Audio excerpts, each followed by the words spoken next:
Chapitre 4. De la bonté envers le prochain. L'enfant Jésus. Ce que tu viens de me dire, mon cher petit enfant, réjouit mon cœur et fait chanter les anges. Si tu restais comme tu es en ce moment tous les jours de ta vie, et si tous les enfants voulaient en faire autant, la terre serait heureuse et paisible, comme une salle d'attente du ciel.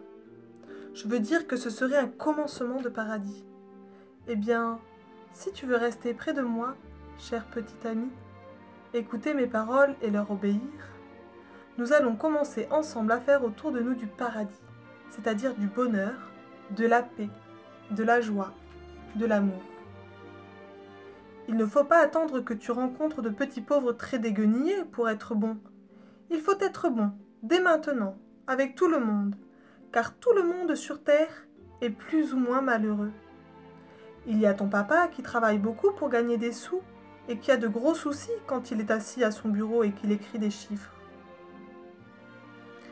Il y a ta maman qui se donne beaucoup de peine pour que la maison soit propre, pour que la cuisine soit bonne et pour que tes chaussures n'aient pas de trous.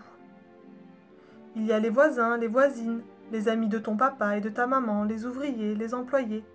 Tout le monde a quelque chose qui ne va pas dans sa vie. Regarde leur figure quand ils sont seuls et qu'ils n'ont rien à faire. Souvent elle est triste. Elle regarde très loin comme pour apercevoir quelque chose qui ne vient pas. Ils songent à ce qu'ils voudraient et qu'ils n'ont pas. Alors ils poussent un gros soupir avant de se remettre à penser à autre chose. Ils sont malheureux. Moi je le sais.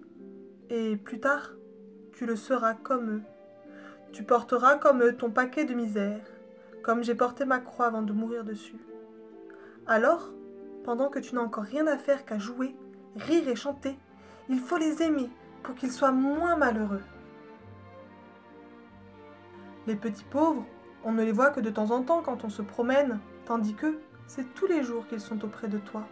C'est pourquoi monsieur le curé, quand il prêche, les appelle « le prochain ». Tu aimeras ton prochain comme toi-même pour l'amour de Dieu. Le petit enfant fidèle. Alors, cela veut dire qu'il faut être gentil avec tous les gens qu'on voit qui ont de la peine? L'enfant Jésus. C'est cela. Être gentil avec ceux qui ont de la peine, c'est les aimer, car on n'est vraiment gentil que quand on aime. Seulement, quelquefois, avec les gens qu'on voit souvent, on aime et on oublie d'être gentil. Si tu n'oubliais jamais que tu aimes ton papa et ta maman, tu serais jamais désagréable avec eux, jamais désobéissant, jamais boudeur, parce que tout cela leur fait de la peine. De même, si tu n'oubliais jamais combien tu m'aimes, tu ne ferais jamais de péché. On n'aime pas faire de la peine à ceux qu'on aime. Souviens-toi donc d'aimer toujours, d'être gentil, d'être bon. On appelle cela la charité. Le petit enfant fidèle. Cela veut dire aussi probablement qu'il ne faut jamais se mettre en colère, ni tirer les cheveux de sa petite sœur, ni arracher les ailes des mouches, ni donner des coups de poing à l'école pendant la récréation, ni appeler les autres par des vilains noms. L'enfant Jésus. C'est cela. Tout ce qui fait de la peine est vilain. Mais il ne suffirait pas d'en rester là. Il faut faire plaisir à ceux qu'on aime. Que dirais-tu d'un papa et d'une maman qui ne s'occuperaient jamais de leurs petits-enfants? Il faut s'occuper de ceux qu'on aime. Un petit enfant sait bien ce qui fait plaisir. Quand son papa rentre le soir, très las de son travail, il s'empresse autour de lui et l'embrasse, même quand le papa n'est pas rasé. Il lui raconte à quoi il a joué, ce qu'il a fait en classe. Il lui montre ses cahiers et ses bons points, et le papa est content.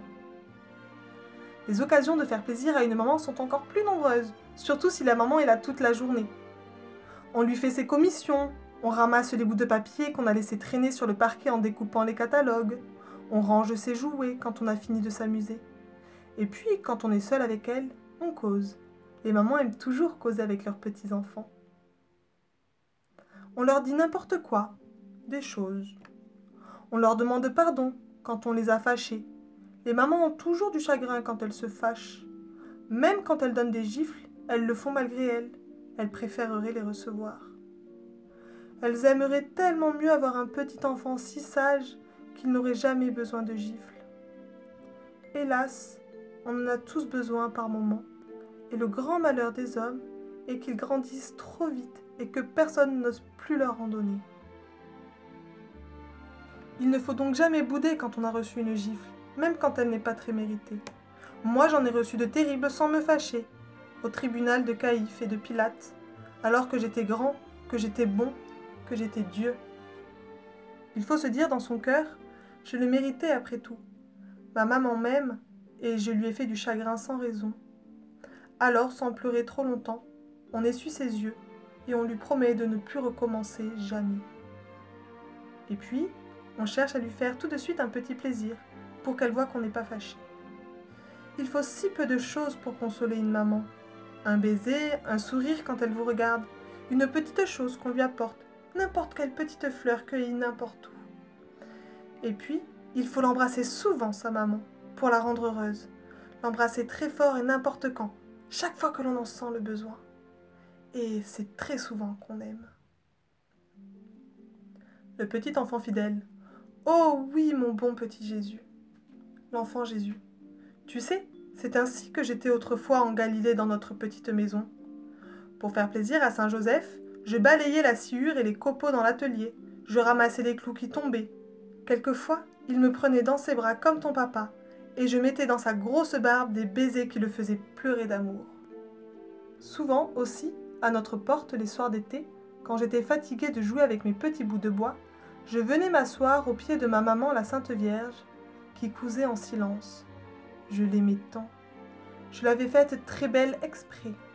Je regardais ses yeux baissés sur son ouvrage, ou bien je jouais avec les bouts de sa ceinture et les petits chiffons qui tombaient, et je lui racontais des histoires du ciel. Alors quelquefois, quand elle laissait pendre sa main fatiguée, je la prenais dans les miennes, la baisais d'un baiser qui lui faisait lever les yeux, et je gardais sa main longtemps contre ma joue, en priant tout bas notre Père qui est dans les cieux.